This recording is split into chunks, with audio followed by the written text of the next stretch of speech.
Welcome back, listeners, to part 2 of our insightful conversation with Mark Slaughter. In a previous episode, we explored the compassionate services provided by Legacy Pet Crematorium.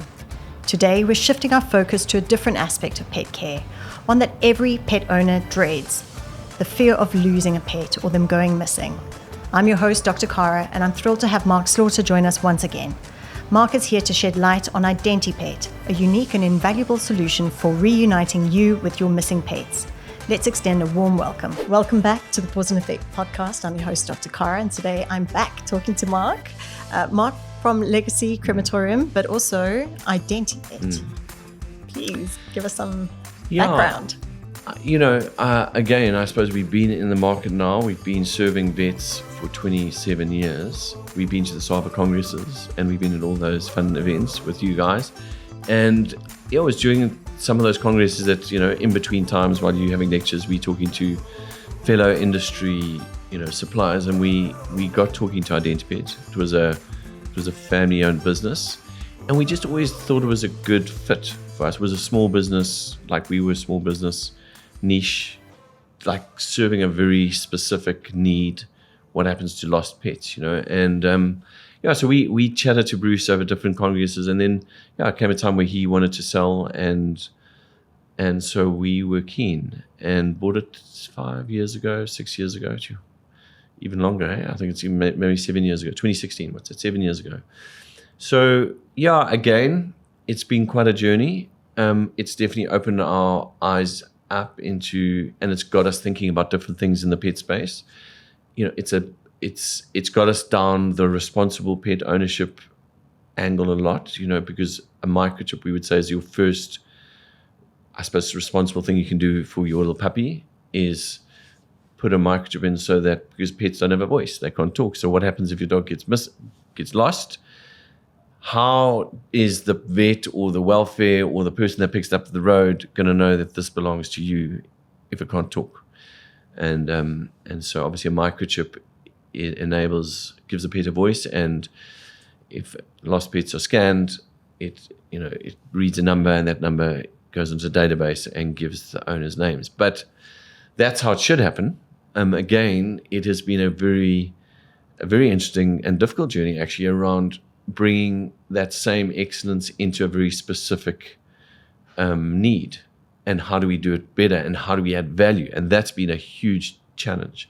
Is some of the competition in our industry has, and without even having to name names, but the reality is that a lot of microchipping is offered almost as a free service. Certainly the database side of microchipping, we'll just do that all for free, whether it be some businesses using it as a loss leader to sell other products, or other businesses doing microchipping, say in wildlife, and then just saying, pets, we'll just also give chips, but don't worry about database fees or anything like that. So anyway, Identipet has been, again, another opportunity for us to really think quite creatively around how do we add value.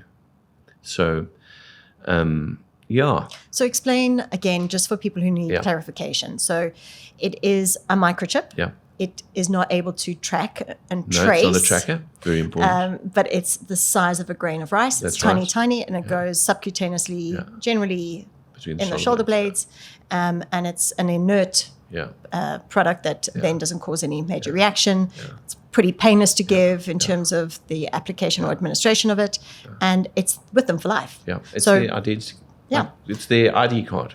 And I think obviously we'll probably go into it in terms of maintaining these databases, but this is now a means for you to attach your contact details to that pet. Yeah, that's right. And an ownership thing. So it's your contact details, and if it goes missing, and then obviously it becomes like an identification and an ownership issue, which is a very important reality for government, especially, and we can talk a bit about that. But I think the first thing to say with microchips is I can tell you, if we went to the average pet owner and said, okay, which database are you on?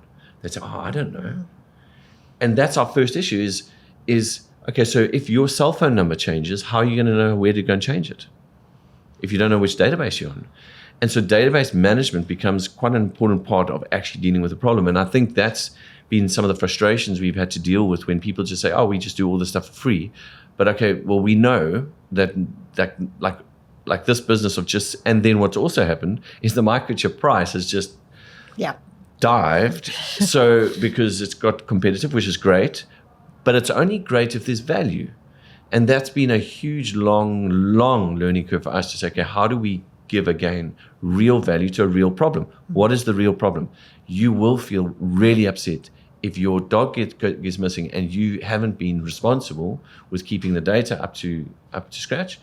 You will, honestly, it's like, I think the worst thing that's ever happened to me is when I lost my one child, my human child, for half an hour.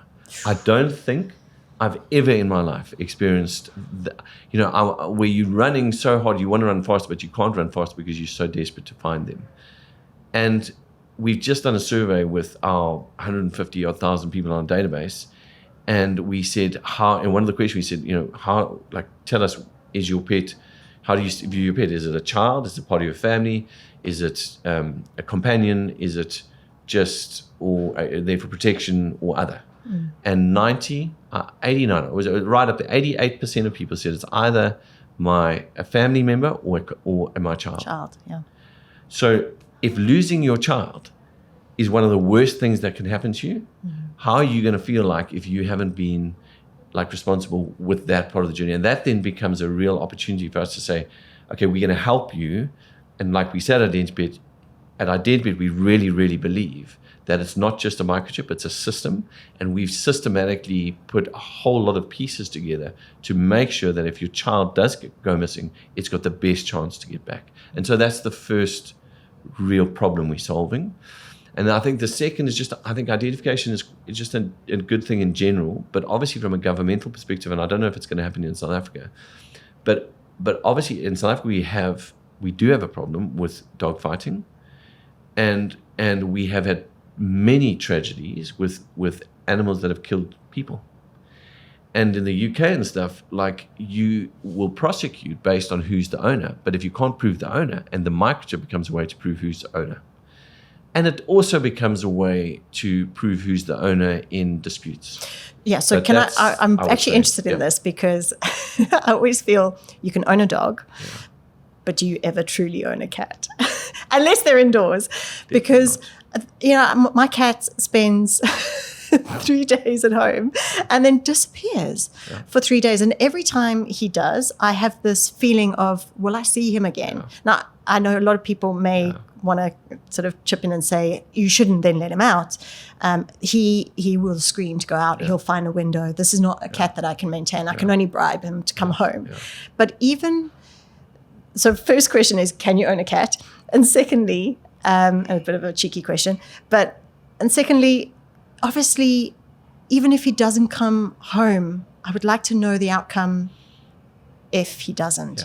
And having him microchip allows me to know. Well, it's closure, potentially. Yeah, or get some closure. But the first question, I like that question because I have, and I would say I'm a more dog person, but I have 2 cats, and we have 2 Maine Coons. Oh, lovely. They are definitely not indoor cats. No. I mean, and one of them is just, it's like one of those cats that just, you get a cat that is just a normal cat who displays some of the normal cat tendencies which are unique, and then you get the boss cat, and the old one is like a boss cat. It's just like, I will live my own life, and you're just part of it, Yeah. But what's been my interesting story with cats is I always thought, it would be great to have a lion, as a pet, because they just, there's so much about a lion that is attractive.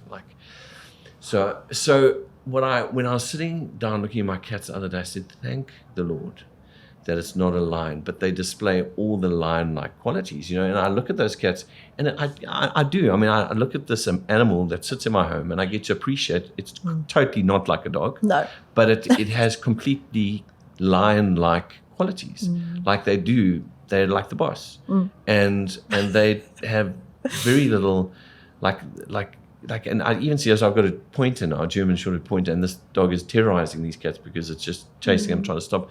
But those cats will stand their ground flat out. They've just got that look about them. So I just think cats, again, and I really mean this, it's been a fascinating journey for me, myself, to have pets and to watch them interact with my children.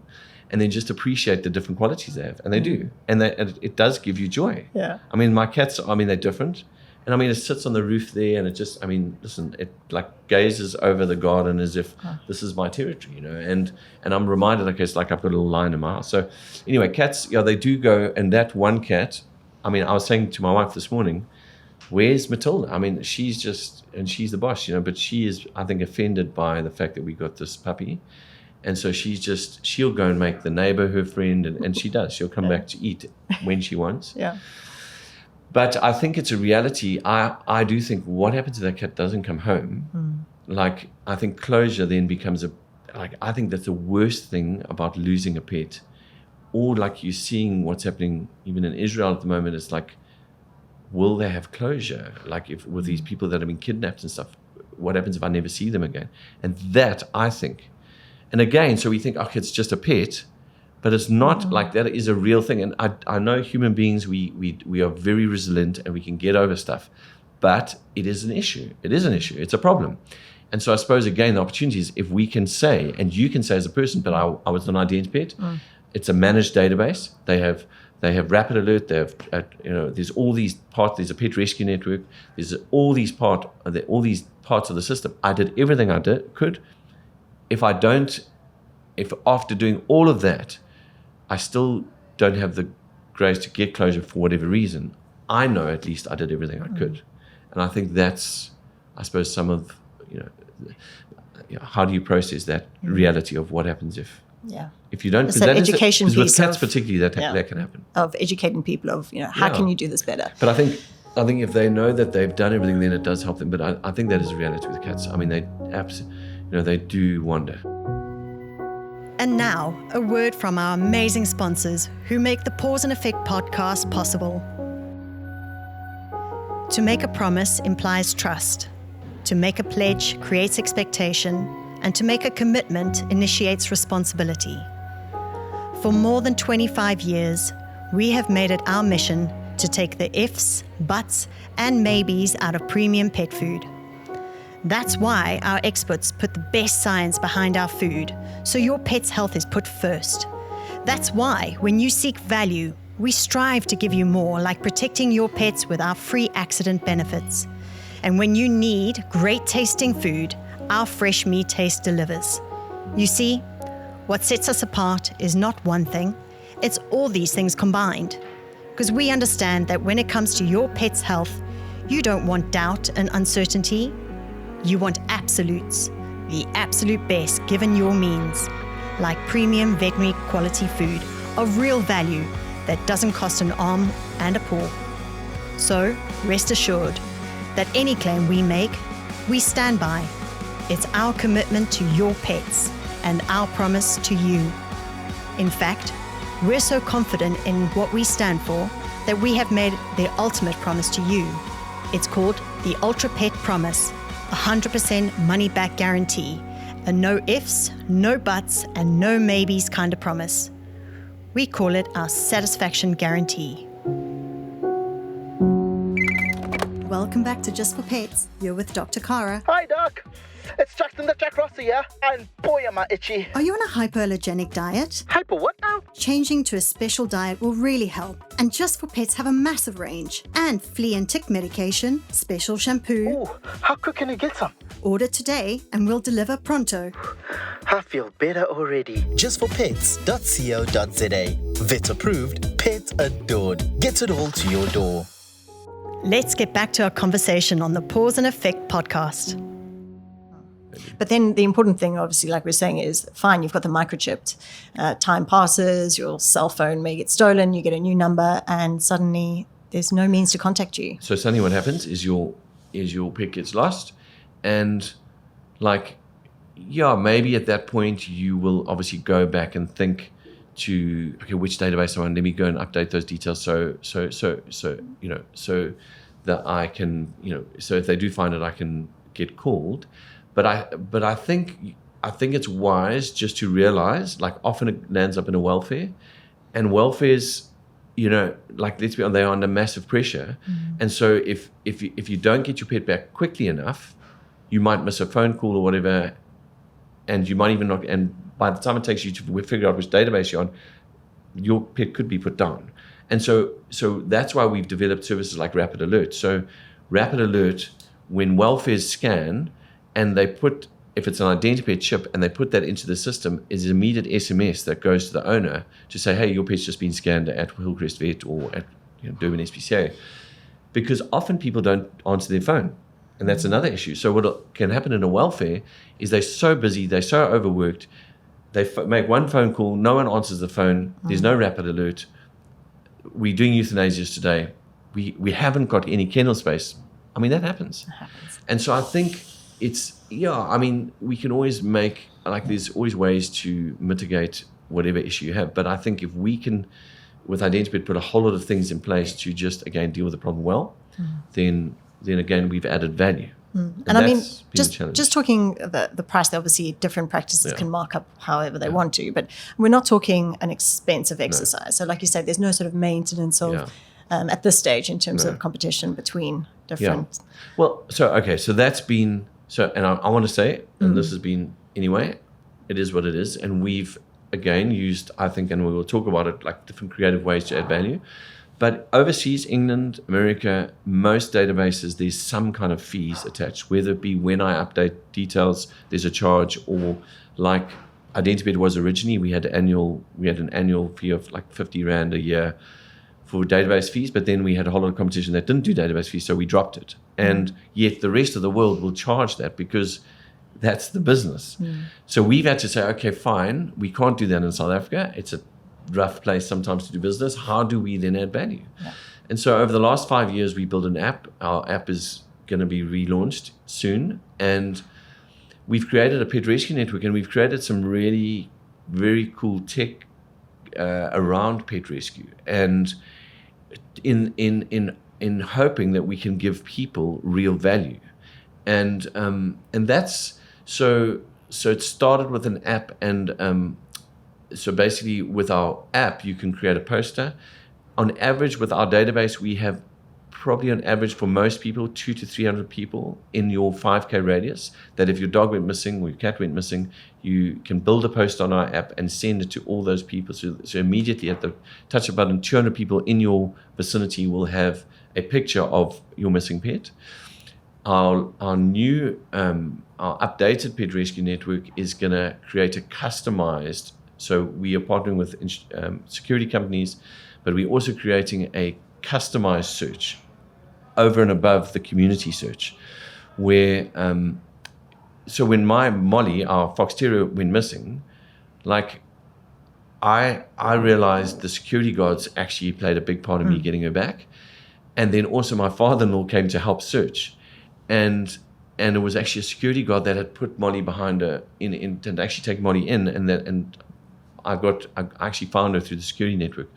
So we created like this, and it's still in the process of being built, but it's what we call a customized search for those people in your immediate vicinity that will actually come help you. So it'll be your security guards, your neighbors, your in-laws, or your friends, and then we want to add Bluetooth to that, because the challenge with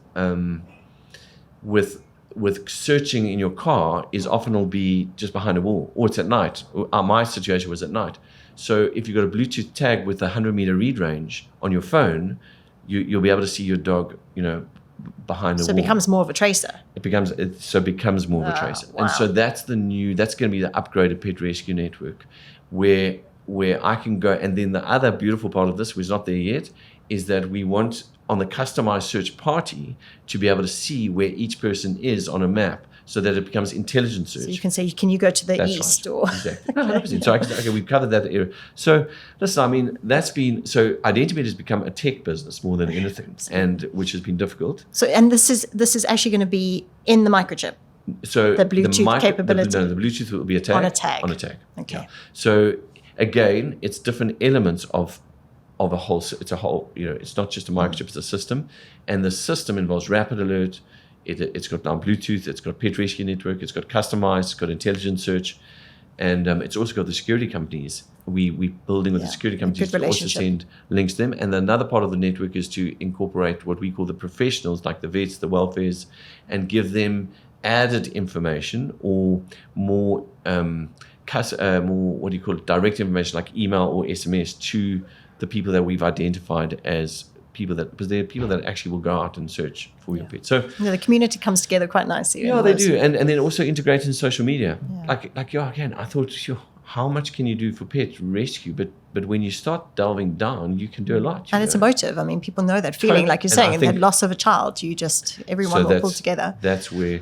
So that now has become value, and so what we've done, we said, well, subscription. Let's introduce a subscription again that has value. But now, because we own legacy, we are able to maybe offer a bit more. And so we have an 89 Rand a month subscription that includes cremation cover for 4 pets. It includes access to our pet rescue network, so the ability to send these alerts. It includes grooming discounts and discounts onto some of our pet tech that we have.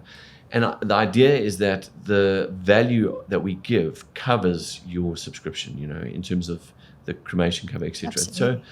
So that's been our way to, and there's more coming in that. There's a few more things we're thinking to really give pet owners value. The idea again is that we give value, but it's been expensive. It really has been expensive because tech is not cheap. And it's taken people, like you say, from that puppy or kitten all the way through to ultimately that final moment. And that's triggered us to really think, okay, we've been in the pet space for 27 years. That's our field. Like, what can we do? We know vets really well. How can we're very aware of some of the challenges of vets. Yeah. How can we partner with vets? Because my belief is vets are the opinion leaders around pets. Like, vets are the people that, of all the people have paid the price, they've got the t-shirt. They know what it means to be a responsible pet owner better than anyone else. So how can we partner with vets to then build a nation of responsible and rewarded pet owners, which has become our kind of mantra now, and use these different services that we have to help people, to actually help people manage their pets better. I mean, that's what Discovery Health has done so well. Yep. I mean, how many people are healthier because they've gamified, they've gamified your exercise. Yeah, they're incentivizing that behavior and it becomes repetitive. And so they really have. I mean, we've got to celebrate South African entrepreneurs that are so clever that Vitality is now in 80 different countries because they've helped people get healthier. Yeah. It's such a simple thing. And I suppose, we're inspired by that to say, well, let's help people manage their pets better by being clever and giving cool tech, So I think there's a lot of space in around tech. So we're investing. We've got our new app coming out now, and we've got some good ideas. Partnering with vets, we want to partner with vets to say, how can we help people manage their pet better? Like I said, with that Labrador, I felt bad because I didn't feel like I was managing. I wasn't dealing with that problem. And I realized, I don't care what anyone says, I did not feel great every time that dog was scratching. No. I didn't. You knew the dog was in distress and it was distressing. It was real. Too. Yeah. And so I know when there's a real problem, there's an opportunity. Yeah. Yeah, and it's practical, and it's not expensive. It's not sort of asking people to either spend a huge amount of time or resource, or these are sort of simple, sort of cost-effective ways. So I think one of our big things now is to get more people microchipping, and I think there's a price point. I mean, I think we would like to speak to the vets. Okay, how do we maybe help do microchip days or help, high volume, low margin, because it's time. Everything's time and everything's money, and I think we need to understand. So, to even put a microchip in vets, it needs to be done properly. So vets do it. But can we get vets? I think the average vet around the country is doing maybe 10 microchips a month. Can we get that to 20? So more people are microchipped. How do we do that? I think part of it's education. It is. It's like your first step to responsible pet ownership. And again, to say, you might say now that you're not going to feel that sad if your dog goes missing, but you will. It's terrible. And you won't feel great that you didn't put a microchip in. Yeah. So put a microchip in. Yeah, and at least you've got a far higher chance. Maybe not with a good outcome, but at least being reunited one way or another. And I think what you said, it's not a tracker. And that's one of the questions we get asked most often is is a microchip attracted? Not. Listen, there's a lot of, I think in the military, all this stuff comes from the military eventually, like tracking GPS, that kind of stuff. That's where the money's spent. So I've heard that, I don't know, I think it's going to be a long time before there's a microchip that can be tracked. Yeah. But what has come a long way is like stuff like Bluetooth. And I think we can use Bluetooth quite cleverly, which we're trying to do to create certainly a version of tracking. Yeah. And I think, we're talking about obviously worst case scenario, either or best or worst, whether either you're reunited with your healthy pet or, that I think for me as a vet, one of the biggest issues is sometimes we will have an animal that's brought in that's been hit by a car. And to make that decision of like, okay, is this going to be managed? How much resource and time do we it's terrible, but those kind of decisions need to be made with owners. And unless you're able to speak to the owner and connect with them, like, what do you want in this situation? It just takes that agency away. So it's so important both in, worst case or best case scenario, it's great, but that middle road of going, your pet's been injured. What do you want to do? Yeah. I mean, I didn't even think about that. That's a totally real life example from veterinary where time matters. Like you haven't got, like you need to scan quickly, get that information. And then if the number's not right, then it's literally you lose your pet. And all the reality is we either have to make a decision if it's if it's in that kind of state to potentially humanely euthanize them, or you're going to get very conservative management here. We'll pop them on a drip, we'll give them pain relief, but that's all. And like you said, it's a ticking clock in terms of then trying to kind of contact the owner. But Cara, for me, and I'm going to say this again, and I think as a human being, we feel better about ourselves when we manage things better. Like when you manage your body better, when your body is healthier, you feel better.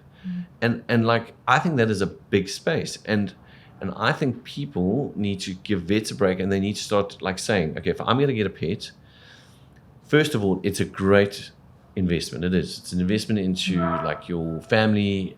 Like pets give a lot of joy, but then like you have an opportunity now to manage that asset, if I want to call it, or that's business talk, but you manage this life well or badly. And I'm telling you, like, if you manage it well, you're going to feel better. And part of that is getting a microchip, going to the vet, getting on some kind of wellness plan or insurance. We've spoken about insurance, all these things, and we've done a lot of thought around insurance. I mean, everyone's got an insurance product now. It's great. I think for veterinary, more people that insure their pets, it just gives resource when you need it to spend the money, And I think one of the things that's changed us in the last 5 years, we read a book by a guy in America who started the first pet insurance, and it was, and he was a vet, and it's called A Different Kind of Veterinarian. And it's so interesting because he had, coming back to euthanasia, but again, responsibility, he started the first pet insurance in America because he was so tired of economic euthanasia, where people would come in to a vet. It's going to cost. This is a reality. This is going to cost. This is not. We can't just fix. Like, this is a major problem we got here. Like, there's major surgery needed. There's major skill required. Like, there's a cost. We can't just do it for free. But people haven't budgeted for it, and so what happens is that, well, we're just going to have to put the dog down, and then but with the child standing there, the child just thinks the vet did a bad job, and so he was so tired of being abused by people and children because owners didn't have the finances to care for their pet properly. And so he started the first pet insurance in America, which has been a massive success. But it got me thinking, and it got us thinking, and he shared his own journey with his pet, and he was quite an egotistical guy and had these big butch pets, and then he got like this handbag. It was a pincer, like handbag dog. And this dog, he fell in love with this dog. And then he got cancer, and he honestly says this dog healed him. And it was because because dogs are unconditional. Yeah, that connection. And so, he was like, I think, quite a broken person, like a lot of people are. And so people struggle with people, but because people can be dangerous, because people have hurt people. They're not safe. But they're not safe. But my pet is safe. And he started loving his pet. And so he started loving his pet. And he would say, as a scientist, he knew when you're loving, you get oxytocin's released, serotonin's released, like all the good chemicals are released. And he said, but that healed my cancer. And like when we read that book, we thought like there's a lot more to pet ownership and responsible pet ownership than meets the eye, and I think it's been really helpful for us in the industry to say like, this is a serious business. It's not just a novelty thing. I say that with all sincerity, because I think 20 years ago, even when we started Pet Crematorium, guys are saying like pet cremation, like it was like, for some people it was a joke. Yeah. But it's actually not a joke. Yeah, It's a great industry. And I love that example that you use, that, this guy sort of saying it's such an extreme of being hated by the child, because, it's easy for me now that I've stepped out a little bit from consulting to get some perspective. But I find that pet owners are still coming in, and when they can't afford it, looking at the vet like, but help me. Yeah. And the reality is that, it's a business. And the only way it's a sustainable business is to be paid for the services. And vets are still, they aren't. I know people go like, oh, I've got shares in this place, or they'll come with comments like, like I spent a fortune. And I know pet care is expensive, but so is running a business. And to be sustainable and to continue and to be there 24 hours and to provide professionals at the kind of level that we're talking is a costly exercise. But it's also in terms of that compassion and that behavior that you want from your vet to still, keep that connection with you and not become disconnected and cold and very mechanical about it. Often when people cannot afford services, it becomes a massive impact for the vet, who then takes it on themselves to go, like, how can I pull this person's pet through? It's a problem, massive problem, and that's why there's an opportunity. Yeah. But you'll be careful here. But when you go to a restaurant and you have a meal, you don't ask the guy, can we just discount it 10%? Yeah, it's been a tough week. It's been a tough week. So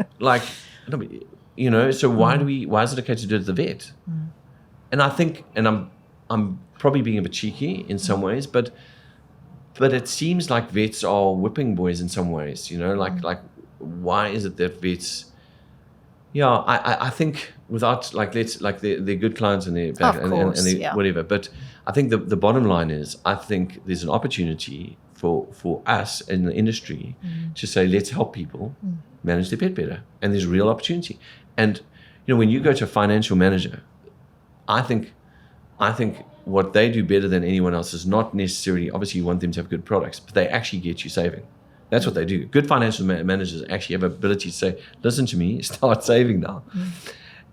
Obviously they need to invest the money well, but I think the best thing they do is get you onto a good habit. And I think that's where we've got to, in an industry, say, how do we get people in good habits? Tap into that. Yeah. And I think away from the mindset that, I've rescued this animal and they're forever a rescue. It's like, you've taken on this animal, they're now rescued. Yes, lovely. And that feel-good feeling of not, maybe buying or purchasing and giving a dog or a cat a home that otherwise wouldn't have had one. But they're then yours, and you are then the owner, and you are responsible for them. You can't forever go, but they're rescue. Can I have welfare rates? So that's now you're getting me onto again. It's very controversial, I know. It is controversial, but anyway, like that rescue mentality. The problem is, who's going to be the one that eventually takes responsibility? Because someone's going to pay. So you've got and so people find their identity in the fact that they're rescuers.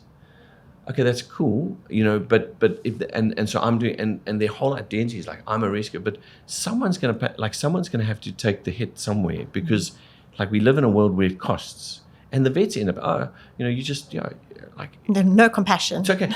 you pay the price. Yeah. It's your time, it's your skills, it's your years and years of work, and you're the one that feels guilty because you're saying no anyway. But sorry. But I think this stuff's important because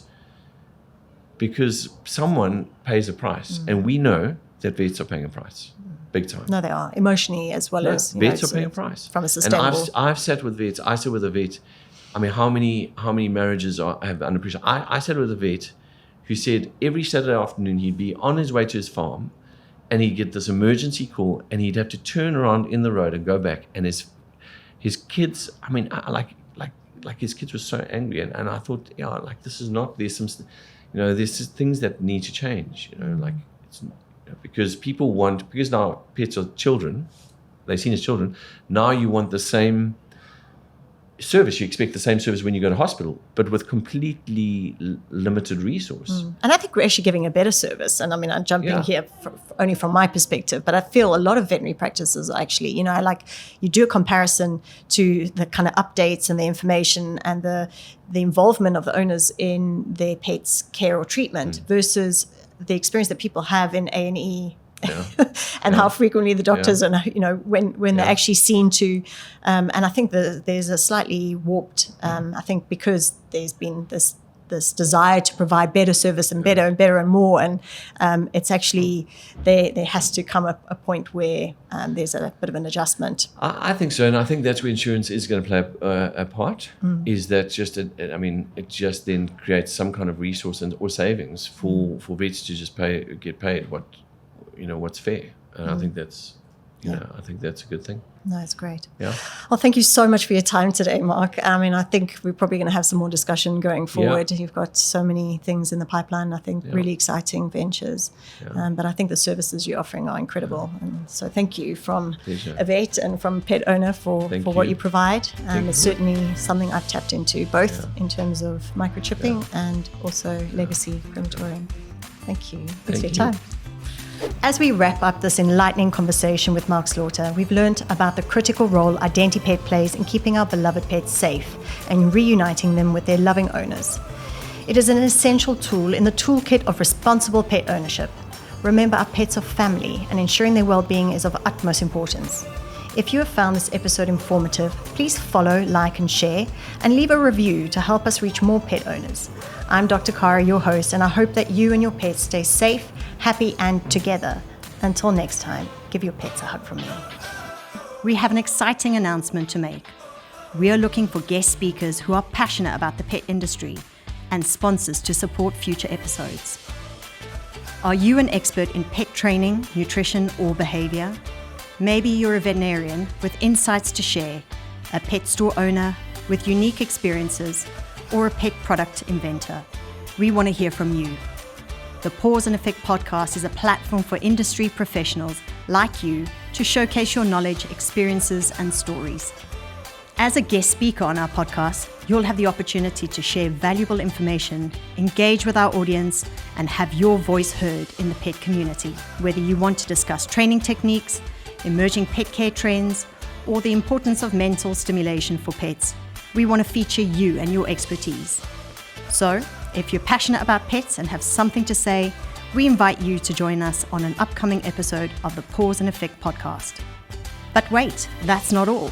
The Pause and Effect podcast is also seeking sponsors to support our mission of educating and entertaining pet lovers worldwide. By becoming a sponsor, you'll gain exposure to our engaged audience and have your brand associated with the love and care that we have for our four-legged friends. If you own a pet-related business, offer pet products or services, or simply want to align your brand with our pet-loving community, we'd love to partner with you. As a sponsor, your brand will be featured prominently in our episodes and our social media channels. It is a great opportunity to showcase your offerings to a dedicated audience of pet enthusiasts. So whether you're an expert in the pet industry looking to share your knowledge, or a business seeking to reach a pet-loving audience, we want to hear from you. To apply as a guest or to inquire about becoming a sponsor of the Pause and Effect podcast, please contact me at drkara@pauseandeffect.co.za. Get in touch and let's discuss the various opportunities. Thank you for joining us today. We can't wait to welcome our future guest speakers and sponsors to the Pause and Effect podcast.